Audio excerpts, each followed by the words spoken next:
Commander Taman checked his plasma rifle one more time as the transport ship moved toward the neutral space station. The metal walls around him hummed with the power of advanced engines that had carried his team across 3 star systems in just 2 days. His reflection stared back from the polished surface of his weapon, and he liked what he saw: a battle-hardened warrior with scars across his face from dozens of conquered worlds. His team was the best the Galactic Coalition had to offer. Bora sat across from him, her crystalline skin catching the light as she studied tactical data on her wrist display. She came from the Vex Empire and could calculate battle strategies faster than most computers could process them. Her people had ruled 17 star systems before joining the Coalition, and she had personally planned the conquest of 6 more worlds. Since then, Wajin stood near the airlock checking all 4 of his plasma pistols with his 4 strong arms. His species was born for war with natural armor plating and reflexes that let him fight multiple enemies at once.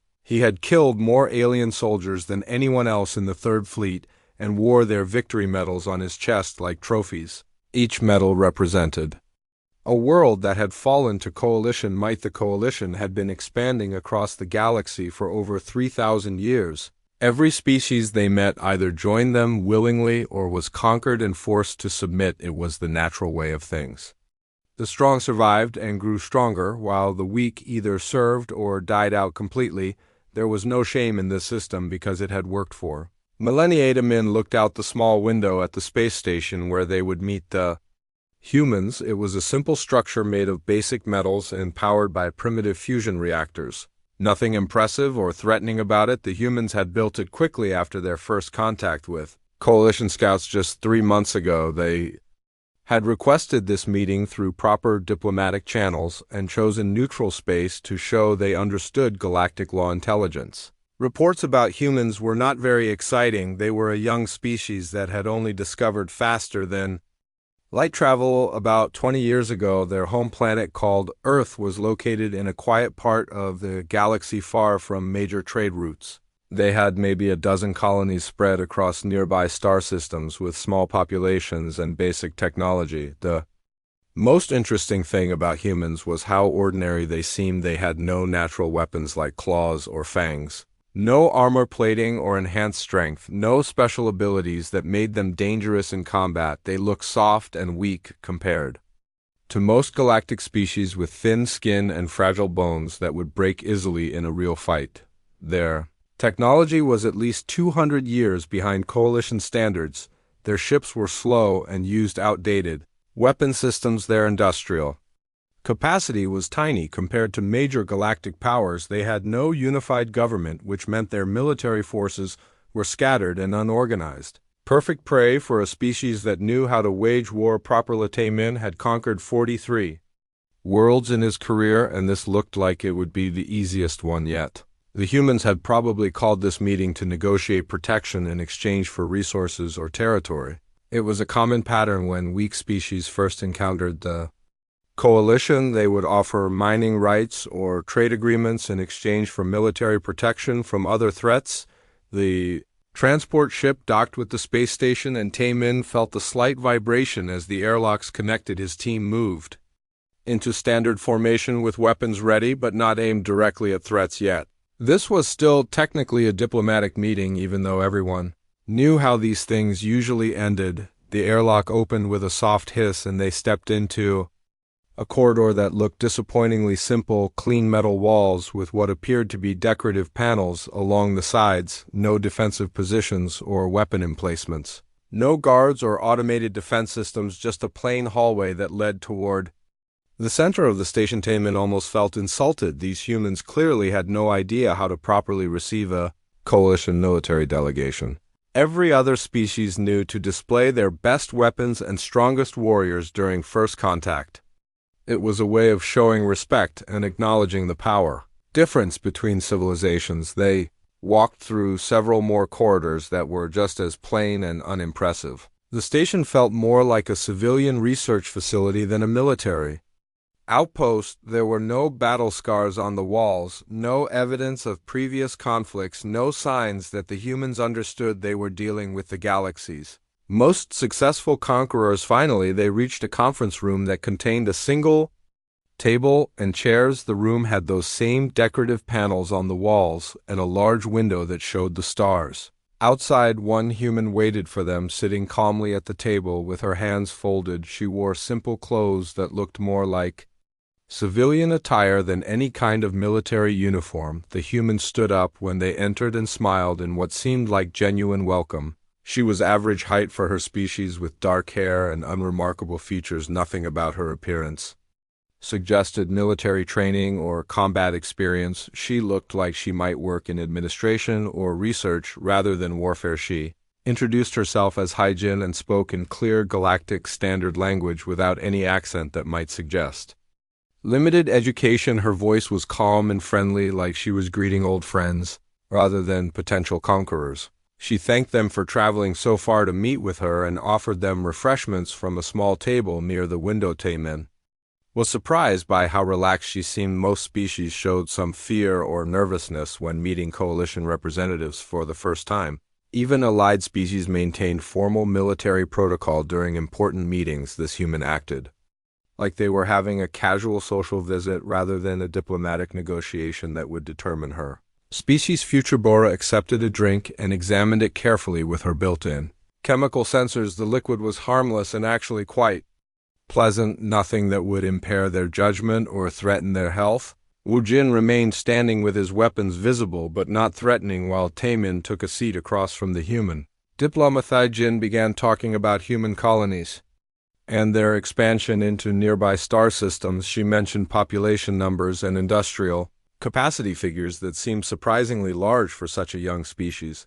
She talked about trade routes they had established and cultural exchanges with other minor civilizations in their region of space. Something about the way she spoke made Taemin feel slightly uncomfortable. She did not sound desperate or fearful like most species facing coalition evaluation. She did not try to emphasize how peaceful or harmless humans were. She did not offer immediate tribute or negotiate for protection. Instead, she seemed genuinely curious about coalition military structure and expansion strategies. She asked detailed questions about how they maintained control over conquered territories, what happened to species that refused to surrender initially, how they managed supply lines across such vast distances, how they decided which worlds were worth conquering and which were not worth the effort. Her questions were precise and well-informed, like she had studied coalition methods extensively. When Bora mentioned their recent victory against the Kethri, Hive's Hyjin nodded thoughtfully and asked about their tactics for dealing with underground tunnel networks. She mentioned that humans had found subterranean warfare quite challenging in their own expansion efforts. The casual way she mentioned human expansion as if it was an established fact rather than a future possibility made Taemin pause. This was not how these meetings usually went. Most species either begged for mercy or tried to demonstrate their own strength through military displays or technological demonstrations. They did not ask detailed questions about coalition battle tactics like they were conducting research. They did not speak about their own expansion efforts like they had significant military experience. Siedemann began to wonder if the intelligence reports about humans had been completely accurate. The meeting continued into the afternoon and Taemin found himself growing more uncomfortable with each passing hour. It was not anything specific that Hyjin said or did, but rather the way she carried herself during their discussions. She asked questions with the confidence of someone who already knew most of the answers.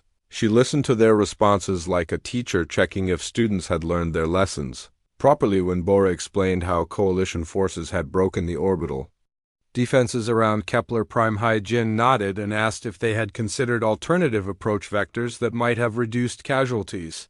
The question was delivered casually, but it revealed knowledge of military tactics that should not exist in a species so new to galactic warfare. Wu Jin decided to demonstrate coalition superiority by showing Hyjin his plasma rifle up close. He expected her to be impressed or intimidated by the advanced weapon technology. Instead, she examined it with professional interest, running her fingers along the energy conduits and asking technical questions about firing rates and power consumption. She mentioned that human engineers had experimented with similar energy weapon designs but had encountered problems with heat dissipation during extended combat scenarios. She wondered if coalition weapons had solved those issues or if they simply accepted the limitations The way she spoke suggested hands-on experience with weapon development rather than theoretical knowledge. Taemin felt a chill when he realized that Haijin was not asking these questions out of curiosity. She was conducting what felt like a technical evaluation, comparing human technology with coalition equipment. Her questions were too specific and informed to come from someone with only basic knowledge of military hardware. The most unsettling moment came when Haijin activated a holographic display and showed them what she called preliminary survey data. The three-dimensional map that appeared above the table showed detailed information about coalition territory, including the locations of major military bases, supply depots, and defensive installations. Min stared at the display in shock. The information was incredibly detailed and accurate down to the number of ships stationed at each facility and the types of weapons they carried. This was classified intelligence that should have been impossible for humans to obtain. Yet here it was laid out like a casual presentation. He demanded to know how humans had acquired such sensitive military data. Haijin smiled with the patient expression of someone explaining something obvious to a confused child. She said that humans had been observing coalition expansion for quite some time and that their movement patterns were actually quite predictable once you understood the underlying strategic principles. The room suddenly felt much smaller and more dangerous. Taemin realized that the decorative panels on the walls were not decorative at all. They were sophisticated sensor arrays and monitoring equipment disguised as artwork. The humans had been scanning them and recording everything since the moment they entered the station. Bora noticed it too, and her crystalline skin began to glow slightly with stress. Her tactical mind was processing the implications of what they were seeing. If humans had this level of intelligence about coalition forces, then they had been planning for this meeting far longer than anyone had suspected. Wu Jin remained outwardly calm, but Taemin could see his hands moving closer to his weapons. The big warrior was beginning to understand that they might not be the predators in this situation. After all, his forearms were positioned to draw and fire quickly if the situation turned violent. Jin seemed to notice their growing tension, but she did not appear concerned. Instead, she continued her presentation, showing them shipping routes, trade agreements, and population data from human colonies. The numbers were staggering, far larger than any intelligence reports had suggested. She talked about human settlements in star systems that coalition scouts had never even visited. She mentioned trade relationships with species that the coalition had classified as extinct or missing. She spoke about military exercises and defensive preparations with the casual tone of someone discussing routine administrative matters. When Taemin asked directly how many worlds humans controlled, Haijin paused as if calculating numbers in her head. She said that it depended on how you define control, but that humans had significant presence in over 200 star systems across 3 galactic arms. 200 systems. The coalition intelligence had estimated maybe 15 human colonies total. This was not a small primitive species struggling to survive in a dangerous galaxy. This was a major galactic power that had somehow remained hidden from coalition attention for decades. Bora asked the obvious question: if humans were so widespread and well-established, why had coalition scouts only discovered them recently? Why had they not encountered human ships or colonies during their expansion campaigns in nearby regions? Shijin explanation was even more disturbing. She said that humans had been aware of coalition expansion for approximately 50 years. They had been carefully avoiding contact while studying coalition methods and capabilities. They had allowed coalition forces to operate in certain regions while quietly establishing their own presence in areas the coalition had not yet explored. The implication was clear: humans had not been discovered by coalition scouts. Humans had chosen to reveal themselves when they decided the time was right. This meeting was not the result of accidental contact. It was a planned revelation that served human purposes rather than coalition interest. Min felt his worldview beginning to crumble. Everything he had believed about galactic power structures was being challenged by this quiet human diplomat. She was not begging for protection or offering tribute. She was not intimidated by their weapons or impressed by their military achievements. Instead, she was treating them like interesting specimens that she had been studying for years. She knew more about coalition capabilities than most Coalition officers knew she had access to intelligence that should have been impossible to obtain. She spoke about Galactic affairs with the authority of someone who had been actively shaping events rather than simply observing them. The formal presentations ended. Hyjin invited them to stay overnight at the station. She said there was much more to discuss and that she wanted to show them some additional information that might interest them. The invitation was polite, but it felt less like hospitality and more like a command. As they were shown to their quarters, Taemin could not shake the feeling that they were not guests, they were specimens being kept for further study. The comfortable rooms felt like well-appointed cages. The monitoring equipment hidden in the walls felt like the tools of a researcher observing laboratory animals. That night, Taemin lay awake staring at the ceiling and trying to process what he had learned. The humans were not the primitive prey species that intelligence had described. They were something far more dangerous, a predator that had been watching and learning. While remaining invisible to coalition detection, the most terrifying thought was how long this had been going on. If humans had been observing coalition expansion for 50 years, then they had witnessed dozens of conquest campaigns. They had seen how coalition forces operated, how they conquered worlds, how they maintained control over subject populations. They had been taking notes. For the first time in his military career, Taemin began to wonder if the coalition was about to become prey rather than predator. The confident assumptions that had guided his entire worldview were cracking under the weight of new information. He was beginning to suspect that tomorrow would bring even more disturbing revelations. Outside his window, the stars looked different, somehow less like territory waiting to be conquered and more like eyes watching from the darkness. The second day began with Hyjin showing them detailed star charts that completely contradicted everything Coalition intelligence believed about human presence in the galaxy. The holographic display filled the entire conference room with thousands of points of light representing human colonies, outposts, and military installations. Taemin counted the markers and felt his stomach drop. There were not dozens of human settlements as reported, but hundreds spread across 3 major galactic arms. Some were located in regions that coalition forces had explored and found empty. Others were in areas so remote that no galactic civilization had ever claimed them. Each marker on the map contained detailed information about population size, industrial capacity, and defensive capabilities. When Bora selected a random colony, the data showed manufacturing facilities that could produce warships larger than anything in the coalition fleet, mining operations that extracted resources on a scale that rivaled entire galactic empire. Hyjin explained that humans had been expanding quietly for over 3 centuries, while most galactic civilizations focused on conquering each other. They had chosen uninhabited worlds and avoided contact with established powers. They had built their civilization in the spaces between other empires where no one thought to look. She showed them images of human cities that stretched across entire continents, industrial complexes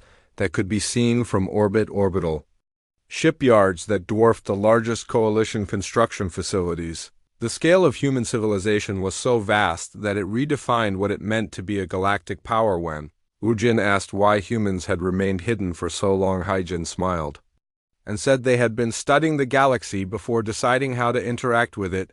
They had watched civilizations rise and fall. They had observed conquest campaigns and diplomatic negotiations. They had learned from the mistakes and successes of every major species. She activated another display that showed detailed profiles of every significant galactic civilization, including species that the coalition had never encountered. The information was incredibly comprehensive, covering military capabilities, political structures, economic systems, and cultural characteristics. The coalition profile was the most detailed of all. It included battle tactics that were considered classified information, strategic weaknesses that only the highest ranking officers knew about, personnel files on individual commanders, complete with psychological evaluations and predicted behavior patterns. Taemin realized with growing horror that humans knew more about the coalition than the coalition knew about itself. They had been watching and analyzing and cataloging every aspect of coalition operations for decades. They had built a database of knowledge that would take centuries to compile through normal intelligence gathering. Bora asked the Question that was on everyone's mind: how had humans gathered such detailed intelligence without being detected? How had they infiltrated coalition systems and observed coalition operations without leaving any trace of their presence? Hijin response was delivered with casual confidence that made it even more frightening. She said that humans had developed certain advantages in stealth technology and intelligence gathering. Their ships could observe from distances that made detection nearly impossible. Their agents could infiltrate other civilizations without being discovered. She showed them footage of human vessels that moved through space like shadows. They were sleek and predatory looking with hull designs that seemed to bend light. Around them, the ships appeared and disappeared from sensor readings like ghosts, materializing from nothing and vanishing without trace. The most disturbing footage showed human forces engaging other species in combat. The battles were unlike anything. In Galactic military doctrine, human tactics emphasized speed, deception, and psychological warfare over brute force. They struck from unexpected angles using weapons and strategies that their enemies could not counter. Taemin watched coalition forces being dismantled by human ships that seemed to anticipate every move. The coalition commanders in the footage made tactical decisions that played directly into human traps. They fell for deceptions that should have been obvious. They failed to recognize threats that should have triggered immediate defensive responses. When he asked when this footage was recorded, Haijin checked her datapad and said it was from approximately 6 months ago. The battle had taken place in the Rigel sector, where coalition forces had reported a successful campaign against rebel forces, but there had been no rebel forces. The coalition had been fighting humans and never realized it. The official reports had described the enemy as a previously unknown species with primitive technology and desperate tactics. In reality, they had been fighting the galaxy's most advanced military force and losing badly. Bora's voice was barely steady when she asked how many times coalition forces had unknowingly engaged human military units. Haijin said that humans had been conducting what she called field tests of coalition capabilities for approximately 10 years. Field tests, the word sent chills through Taemin's mind. The coalition military had been used as unwitting test subjects for human weapons and tactics. Battles that coalition commanders had thought were routine conquest campaigns had actually been carefully controlled experiments designed to evaluate human military effectiveness. She showed them more footage from different engagements, human forces testing various weapon systems against coalition defenses, human tacticians trying different strategies to see which ones worked best against coalition formations, human commanders studying coalition leadership patterns to understand how coalition officers made decisions under pressure. Every engagement had been recorded and analyzed. The data had been used to refine human military doctrine and develop counter-strategies for every coalition tactic. The humans had been treating the galaxy's most feared military force as a training exercise. When Wu Jin demanded to know why humans had not simply destroyed coalition forces during these encounters, Haijin explained that total destruction would have been wasteful. The goal was to gather information, not eliminate potential resources. She said that coalition military capabilities were actually quite impressive when properly directed. The problem was that coalition leadership had become predictable, and their strategic thinking had stagnated. They had been using the same conquest methods for centuries without adaptation or innovation. Humans had been studying those methods and developing ways to counter them, but they had also been evaluating whether coalition forces could be retrained and redirected toward more productive purposes. The field tests had been designed to assess coalition adaptability and learning capacity. The implication was clear: the coalition was being evaluated for potential usefulness rather than simply being marked for destruction. Humans were not planning to conquer coalition territory, they were planning to acquire coalition military assets and personnel for their own purposes. The day progressed. Taemin began to understand that this meeting was not a negotiation between equals. It was not even a discussion between predator and prey. It was a job interview. The humans were deciding whether coalition forces were worth keeping or should be eliminated. As a potential threat, the galaxy's most successful conquerors had become applicants hoping to be hired by an employer they had never known existed. The hunters had become the hunted, and their new predators were so far above them in capability that Resistance seemed not just futile but absurd that evening as they prepared for another night at the station. Taemin looked out at the stars and wondered how many other species were having similar conversations at this very moment. The galaxy was about to change in ways that no one had imagined. The coalition would either adapt to their new role or disappear like so many species before them. The third day brought revelations that shattered every assumption Taemin had ever made about galactic civilization. Hai-Jin presented what she called comparative analysis data, and the scope of human intelligence gathering was beyond anything he had imagined possible. The holographic display showed detailed breakdowns of every major galactic power, including civilizations that the coalition had never encountered. Each profile contained military capabilities, economic data, political structures, and strategic weaknesses analyzed with scientific precision.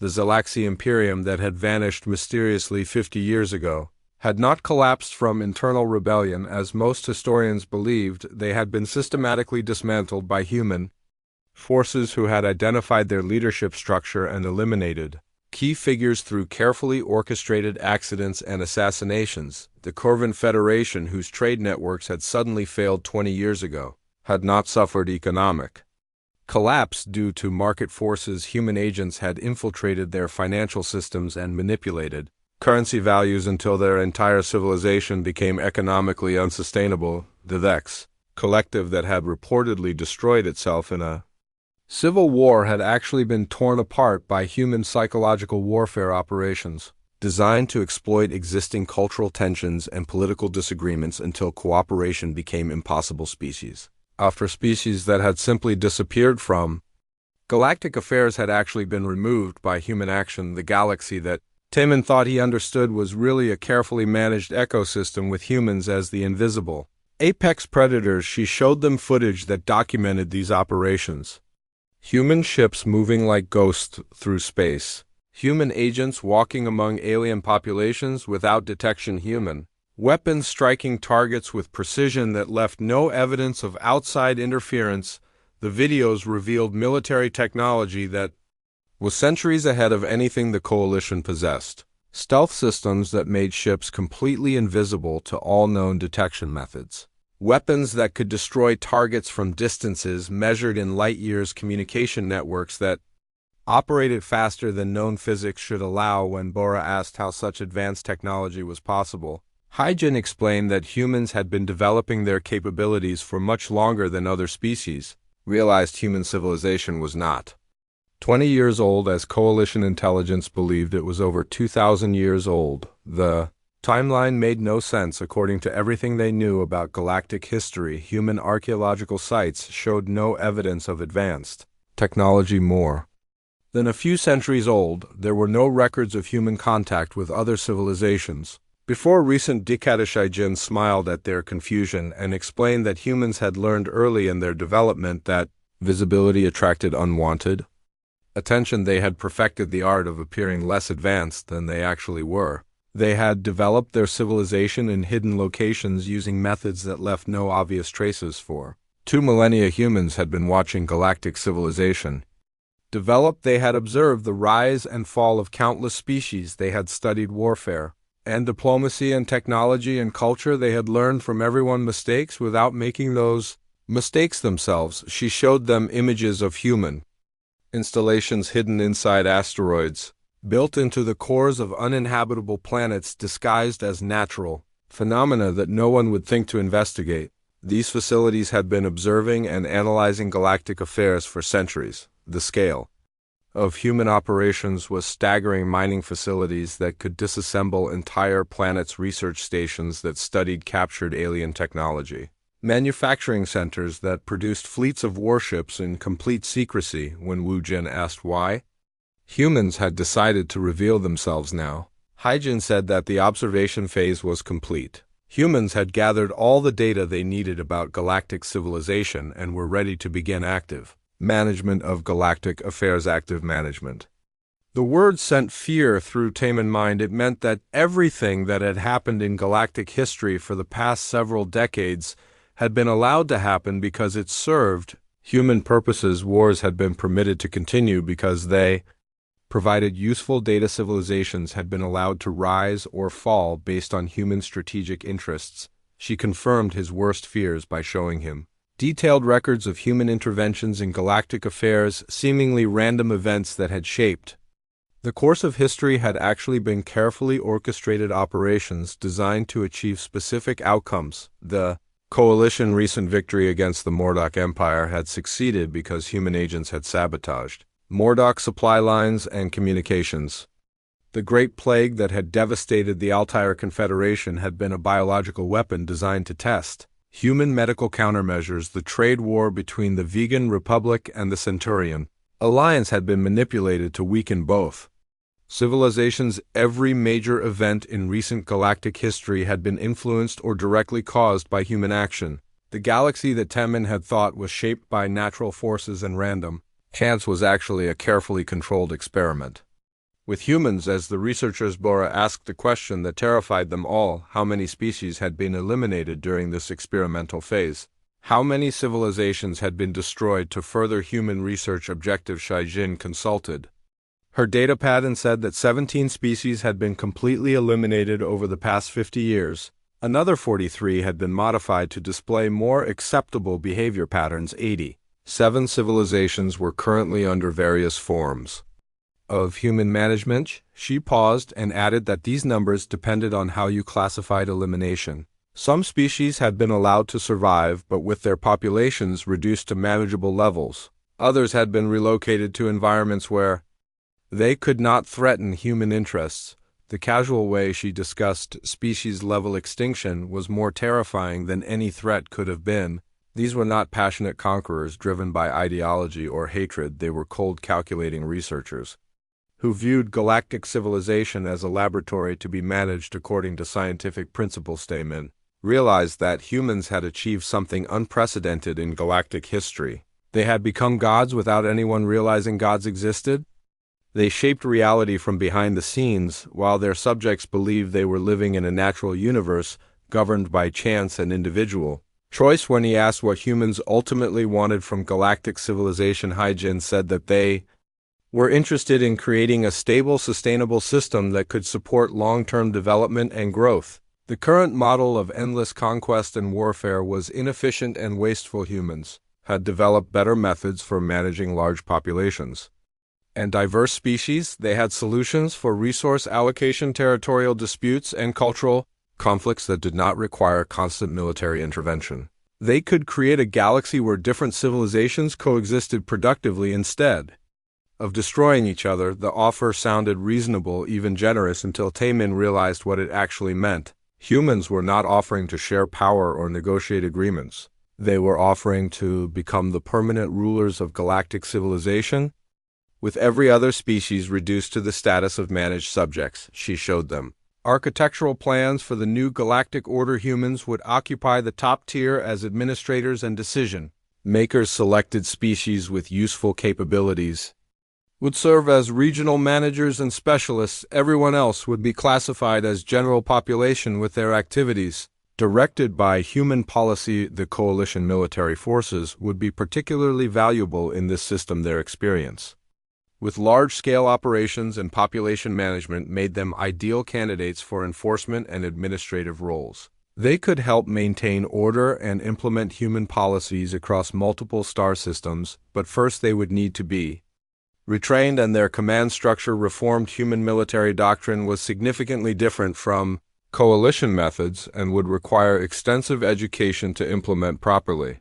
The transition period might take several decades to complete. As Hai-Jin described the retraining process, Taemin understood. What she was really describing was the complete dissolution of coalition independence. They would become employees in a human organization, following human orders and implementing human policies. Their choice was to accept this new role or be eliminated like the 17 species that had refused to cooperate. The discussion was not a negotiation, it was an employment offer, with the alternative being extinction. That night Taemin lay in his quarters staring at the ceiling and trying to comprehend the magnitude of what he had learned. The galaxy he had known his entire life was an illusion. The coalition that he had served with pride was about to become a subsidiary of an organization he had never known existed tomorrow, would bring the final decision that would determine whether his species survived or joined the growing list of civilizations that had simply ceased to exist. The fourth day began with Hai-Jin demonstrating the true extent of human infiltration into coalition systems. She activated displays that showed real-time surveillance footage from coalition homeworlds, military bases, and command centers. The images were crystal clear and updated continuously as if human observers were positioned everywhere. Taemin watched in horror as the screens showed coalition Admiral Kang Ho reviewing classified battle plans in his supposedly secure office on Proxima Base. The document he was reading contained strategic information that should have been known only to the highest levels of coalition command. Yet here it was being observed and recorded by human intelligence systems. Another screen showed coalition General Minsu meeting with his staff officers to discuss troop deployments for an upcoming campaign. The meeting was taking place at that very moment on a ship that was 3-star systems away from their current location. The humans were not just watching, they had complete access to coalition strategic planning in real time. Bora pointed out with growing alarm that the surveillance coverage appeared to be universal. Every major coalition facility was being monitored. Every important decision maker was under observation. Every classified communication was being intercepted and analyzed by human systems. When she asked how long this level of surveillance had been in place, Hai-Jin said that comprehensive monitoring of coalition activities had begun approximately 15 years ago. Initial infiltration efforts had started much earlier, but it had taken time to achieve complete coverage. She demonstrated the depth of human penetration by accessing coalition communication networks. While they watched, she pulled up internal messages between coalition commanders that were being composed at that very moment. She showed them classified research data from projects that were still in development. She displayed strategic planning documents that would not be officially distributed for several more days. The humans had not just infiltrated coalition systems. They had become part of coalition infrastructure. Human monitoring equipment was so deeply embedded in coalition technology that it had become invisible. Even coalition technicians who maintained the systems did not know they were being observed, but surveillance was only the beginning. Hai-Jin showed them how human manipulation of coalition decision-making had been gradually increasing over the past decade. Battle plans that coalition commanders believed were their own original ideas had actually been suggested through compromised advisors and influenced intelligence reports. She displayed side-by-side comparisons showing how coalition strategic decisions matched predictions made by human analysts months in advance. The coalition had been dancing to human choreography while believing they were making independent choices. Recent coalition victories that had seemed like brilliant tactical innovations were actually human battle plans that had been carefully introduced through manipulated communications and planted suggestions. Coalition commanders had been taking credit for human military genius without realizing it. When Taemin demanded to know why humans had gone to such elaborate lengths to manipulate coalition operations instead of simply taking direct control, Hai-Jin explained that indirect influence was more efficient and sustainable than direct conquest. She said that managing a galactic civilization required enormous amounts of administrative effort.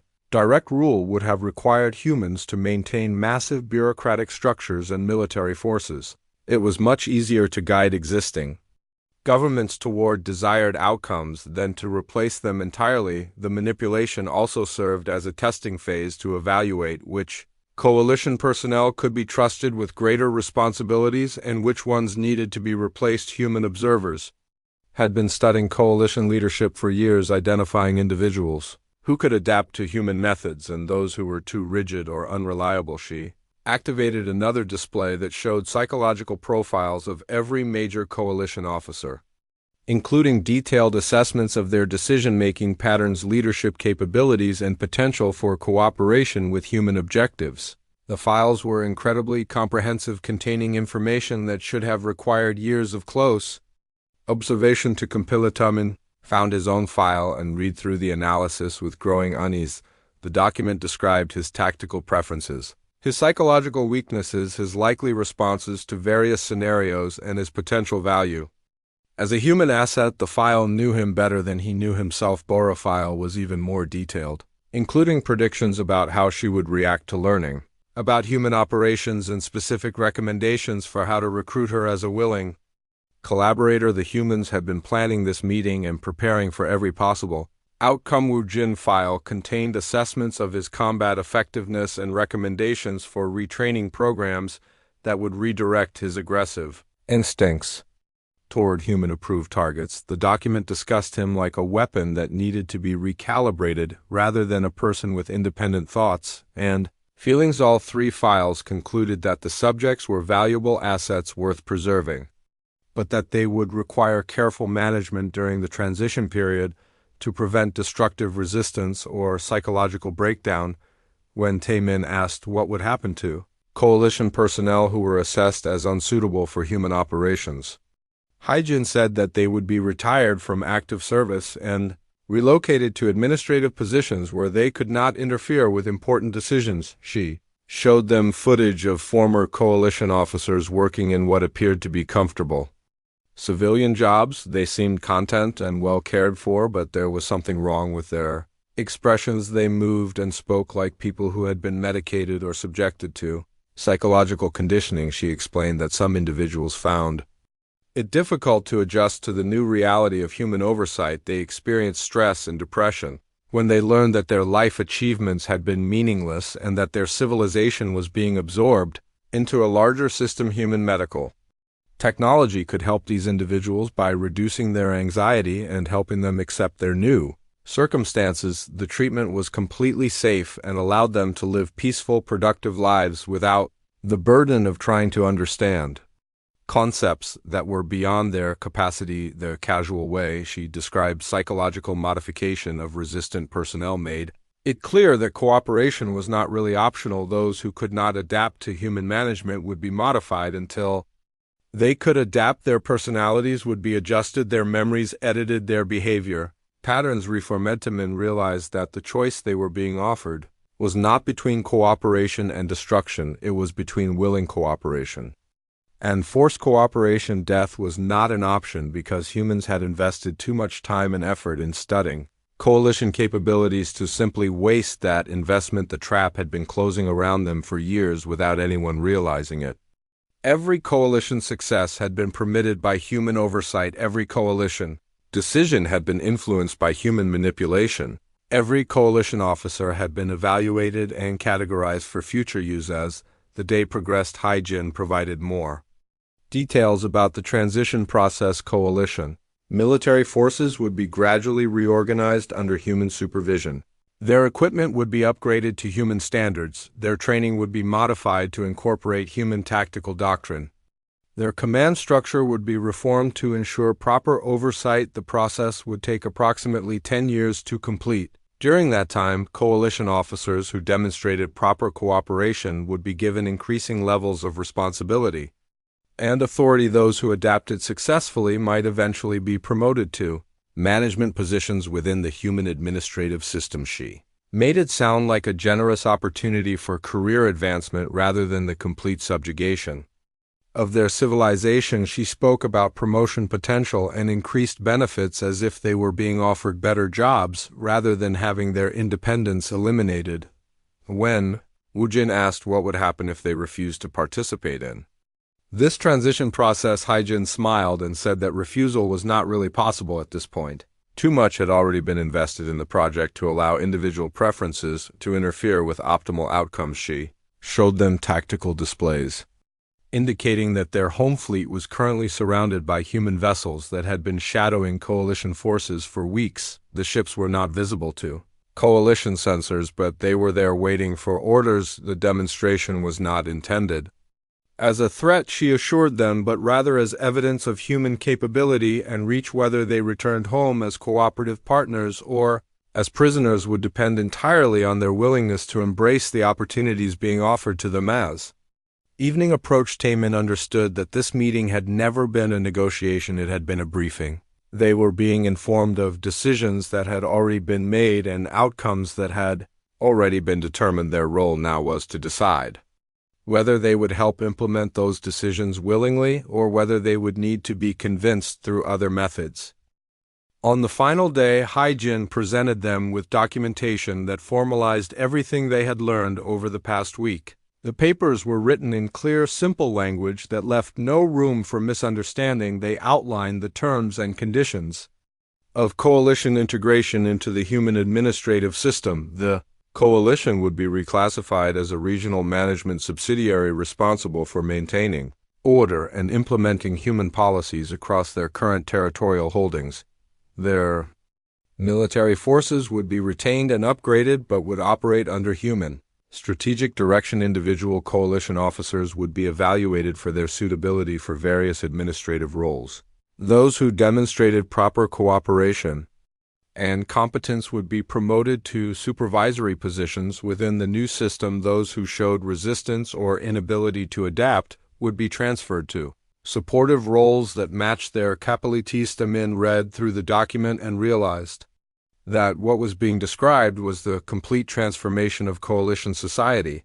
Everything they had built over 3,000 years of expansion would be preserved but redirected toward human objectives rather than coalition interests. Their ships would still patrol the same territories, but they would be enforcing human law rather than coalition policy. Their soldiers would still maintain order on conquered worlds, but they would be protecting human assets rather than coalition colonies.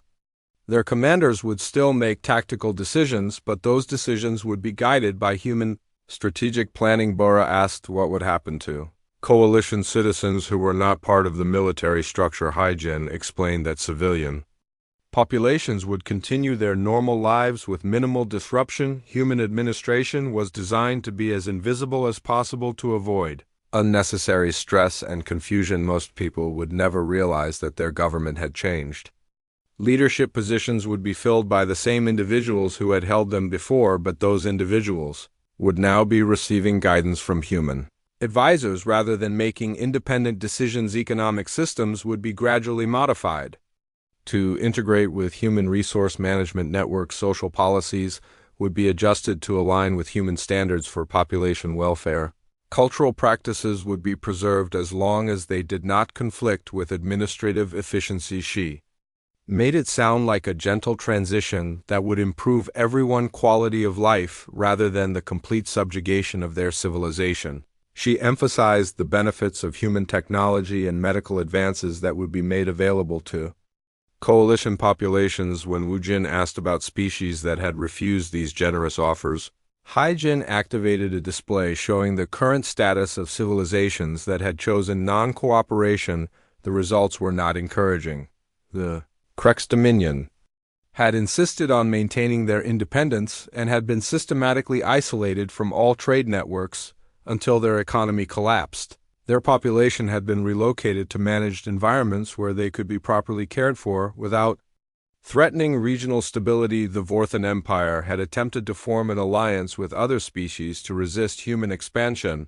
Their leadership had been eliminated through carefully orchestrated accidents, and their military forces had been disbanded. Their territory was now administered by human-appointed governors. The Zenith Collective had tried to hide their civilization by shutting down all external communications and retreating to heavily defended homeworlds. Human forces had simply waited until their resources were exhausted, then moved in to provide humanitarian assistance to the starving population. In every case, the final outcome had been the same. The resistant species had eventually been integrated into human administrative systems, but under much less favorable terms than those offered to cooperative civilizations. She showed them images of former resistance leaders working in simple jobs under constant supervision. Their defiant expressions had been replaced by calm acceptance, thanks to human medical intervention that helped them overcome their destructive thought patterns. The message was clear. Cooperation offered the possibility of maintaining some dignity and authority within the new system. Resistance guaranteed complete loss of independence and forced modification of personality traits that interfered with social harmony. The men understood that this was not really a choice at all. The humans were simply offering them the opportunity to participate in their own subjugation rather than having it imposed upon them entirely against their will. As The formal presentations concluded. Haijin asked them to consider their decision carefully. She said that human patience was not unlimited and that other opportunities were being evaluated for the resources currently allocated to coalition integration. She mentioned that several younger civilizations had shown promise as potential administrative partners and that human planners were beginning to question whether the coalition old-fashioned conquest methods were compatible with modern administrative requirements. The implication was clear. If they did not accept the terms being offered, their role in the new galactic order might be given to more cooperative species. The humans had alternatives and were not dependent on coalition participation for their plans to succeed. That evening, as they prepared for their final night at the station, Taemin looked out at the stars and tried to comprehend how completely their situation had changed in less than a week. He had gone from being a confident conqueror to being a potential employee begging for a job. The galaxy that he had thought he understood had been revealed as an elaborate performance with humans. As the invisible directors, every achievement of his military career had been meaningless. Every victory had been permitted rather than earned. Every decision had been influenced by manipulations he had never detected. Tomorrow they would return to their ship and report back to Coalition Command, but what could they possibly tell their superiors? That their entire civilization was being absorbed into a system they had never known existed, that every strategic decision they had ever made had been guided by alien influence, that their independence was about to end whether they agreed to it or no. Wondered how many other species were having similar conversations at this very moment. How many civilizations were being presented with the same choice between willing cooperation and forced compliance. How many had already made their decision and begun the process of integration? The stars outside his window no longer looked like territory waiting to be conquered. They looked like the lights of a vast machine that had been operating for centuries without anyone realizing it existed. A machine that was now ready to reveal itself and begin the next phase of its operation. As he finally drifted off to sleep, Taemin realized that the age of conquest was ending, not because peace had been achieved, but because the ultimate conquerors had finally decided to claim their prize. The galaxy had been won, and the winners were ready to collect their reward. The hunters had become the hunted, and tomorrow they would have to decide whether to accept their new role as prey or be eliminated for refusing to cooperate with the natural order. The choice was theirs, but the outcome had already been determined. In the morning, they would begin their journey back to Coalition space, carrying news that would transform galactic civilization forever. Whether that transformation would be voluntary or imposed by force would depend entirely on how quickly Coalition leadership could accept the new reality. The galaxy was about to change, and nothing would ever be the same again.